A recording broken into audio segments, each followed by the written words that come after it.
Hello everybody and welcome to the channel. So in today's video, I do want to speak about this right here, what we are seeing in this screen. I'm going to leave this picture on the screen for the rest of this video because I want you guys to really understand and digest these type of numbers, right? The type of numbers, the type of salaries that Antoine Griezmann was going to be earning and what he did earn in the previous 2 years. And so just to give you guys a quick explanation on just what exactly we are seeing here, at the top you can see that's highlighted in yellow, that is the fixed salary. You can see that Antoine Griezmann was earning 17 million euros in his first season. In the second season, he was earning 18 million euros, and then it continues to grow as his contract continues to run. Then you can see here on the green box on your left side, you can see how much he would be earning based off the collective performance from FC Barcelona. These are his bonuses. And then we look at the yellow box. This is how much Antoine Griezmann would also be earning based off individual performances. And so as we look at the first 2 seasons that Griezmann has completed with his club, the numbers that has received a blue mark, right? The blue numbers, those are exactly what Griezmann has received at his time at FC Barcelona. He did not necessarily meet all goals within the list that we do see here, but at the end of the day, right? Now we can start to get an idea on just how much Griezmann was earning at Barcelona. And to get straight to the point, these numbers here are staggering numbers. These numbers are huge. And here's the one thing that does not resonate with me very well. And I hope that this club, with this contract that was given, I hope that they do learn from this, because there's just so much mistakes that we are seeing within this picture. Like for example, right, let's backtrack a little bit and let's talk about Griezmann's performance with FC Barcelona and how important he has been for this club. Griezmann in the first season scored 15 goals and provided 9 assists. Then as we move on towards the second season, Griezmann provided 20 goals and 10 assists. So he was improving his game statistically. Now these numbers, right, these numbers are great. These numbers that we are seeing here, this is something that many clubs do want to see from their attackers. But while yes, it's true that these numbers are great, the one thing that was missing was Griezmann's football. And what does that mean, right? It basically means this: the worst case scenario for Griezmann performing for Barcelona was he was never present, right? He did not provide an assist, he did not provide a goal, he was never involved in the game that Barcelona was playing. He was just completely isolated. That was the worst case scenario in the past 2 seasons. The best case scenario on Griezmann's performance with Barcelona was that yes, he scored or provided an assist, but throughout the rest of those 80 to 90 minutes, Griezmann was never involved in any of the gameplays or any of the build-ups that Barcelona were making on the pitch. And at a club like Barcelona, when you have a superstar, right, any player that the world knows, we want that player to be extremely involved in what Barcelona is trying to do on the pitch. Like if you were to ask me, would you rather have a player that is always 100% involved within Barcelona's build-up play, or would you rather have a player that scores a goal or an assist but disappears for the rest of the 85 minutes? Which player would you prefer? I would prefer the one that is always involved in the build-up play, because that would basically mean that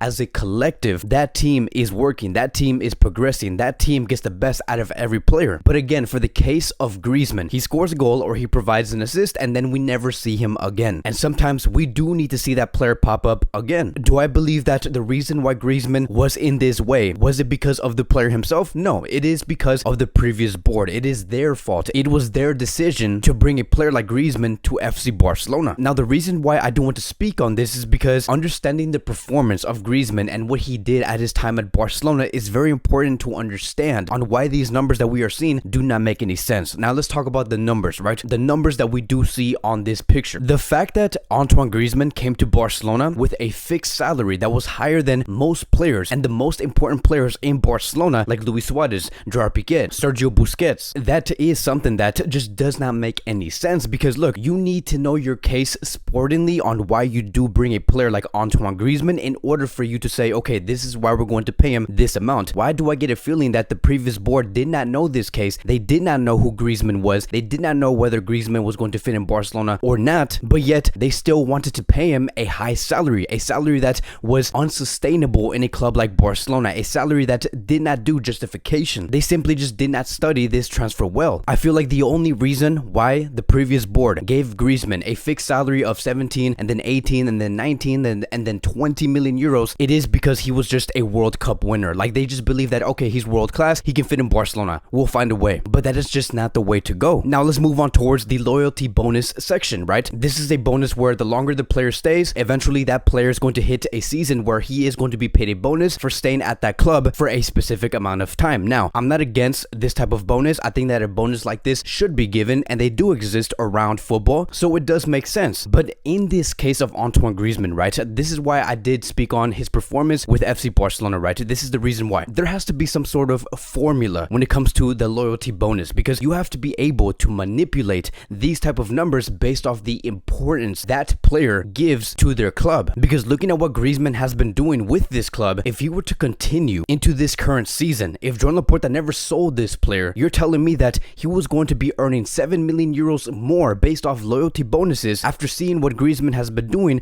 with this club? That wouldn't be making any sense. That 7 million loyalty bonus that Griezmann was going to be receiving, that is higher than many of the players' salaries in Barcelona, like Sergio Aguero, Eric Garcia, Memphis Depay. Many of these players are earning around 6 to 7 million euros per season. And then we see here that Griezmann is earning 7 million euros on loyalty bonuses. That is staggering. That is something unexplainable. This is probably one of the biggest reasons on why Joan Laporta took out Antoine Griezmann, is because he saw the contract. He said, yeah, there's no way we're going to be paying 7 million euros as a loyalty bonus to Antoine Griezmann. It just sportingly and financially does not make sense. This contract is simply unsustainable. So we're going to have to sell Griezmann at whatever cost. And now let's move on towards the funds that he would be receiving in the UCL. Now again, these are numbers. The salaries that Griezmann was going to be receiving is very normal. Many players do receive a compensation, an extra bonus for going further and further in the Champions League. Again, it makes sense. But what makes these numbers look very ridiculous, right? And again, this is the reason why I brought up the performance of Griezmann and analyzed his performance in the beginning of the video. What makes these numbers so ridiculous is the fact that you compensate Griezmann 0.5 million euros or 2.5 million euros or 1 million euros for being in the Champions League. But then again, we look at how much he has been used. He hasn't been used a lot in the Champions League. And even when he was used, we barely saw Griezmann do anything within the Champions League. Like for example, let's go into that match between Barcelona and Bayern Munich, where Barcelona did lose 8-2 in that quarterfinal match. You're telling me that Griezmann received 1 million euros on that day only for playing in that match for 47 minutes and he was subbed in. Now again, this type of payment, which was the 1 million euros, it would be very normal for him to receive that if Griezmann were to come into that match, maybe score about a goal, continue to try and score goals for FC Barcelona, and then Bayern Munich and Barcelona end up with a score of 3-2 or maybe 1-2 and Bayern Munich wins. That's okay. That's fine. Like we saw Griezmann try to score more goals. We saw Griezmann being very involved within the plays that Barcelona were making. It would seem very normal. But because Griezmann was put in very later in the match and only played about 40 minutes and did not even participate in any of the plays, why would Barcelona pay 1 million euros towards a player like him? This is exactly why the sporting plan of a club is so important. It is because if the sporting plan was correct, if every player that came into this club came with a purpose, the club had a plan for that player, and we saw them continue to try and bring results for FC Barcelona, right? We saw maximum involvement, then these numbers would seem very reasonable. It would make a lot of sense. But I do want to conclude it with this, and this is going to be the last thing I want to say. There is a big reason on why Joan Laporta took out Antoine Griezmann in this summer. Let's say, for example, Joan Laporta says, look, I'm going to keep Antoine Griezmann. Maybe one day he will eventually get to the level that he was with Atletico Madrid and France. And we're also at the same time going to continue to build a Barcelona in our image. So let's say that Barcelona actually end up being very successful.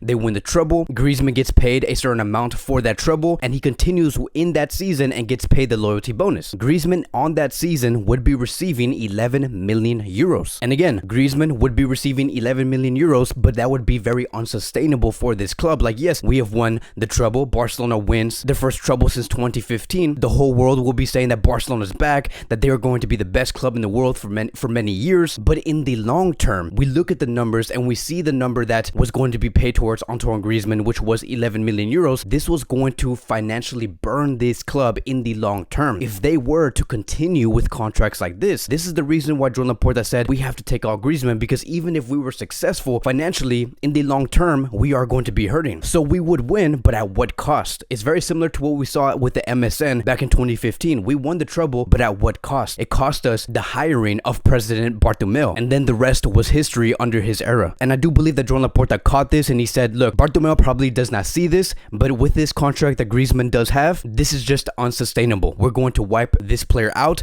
and we're going to build our Barcelona in our own image. And that is it, right? Like, look, we have the signing bonus, right? Bartomeu paid Antoine Griezmann 5 million euros for putting the pen on papers. Like, at that point, they were throwing out money. And especially when you know that Bartomeu took out out a loan to bring a player like Antoine Griezmann. So just looking back at this whole thing, the management of this club was just horrible and hilarious. So I think that moving forward, and I do assume that Joan Laporta will be taking these steps, but moving forward, this Barcelona club is going to have to really analyze who they're signing, why they're going to be signing him, does it make sense sportingly, and is this contract that we are going to be offering this player, is it reasonable? Is it going to affect us in the long term? We have to be maximally prepared of whatever does happen in the future, because no one did expect the pandemic to happen 4 years after Bartomeu did take over. So we do have to be prepared for the worst. And I do believe that Joan Laporta is looking at this in the exact same way, is to have a club very sustainable. And so with the selling of Antoine Griezmann, it does say here that the club will be saving 130 million euros in salaries from his departure, and they will as well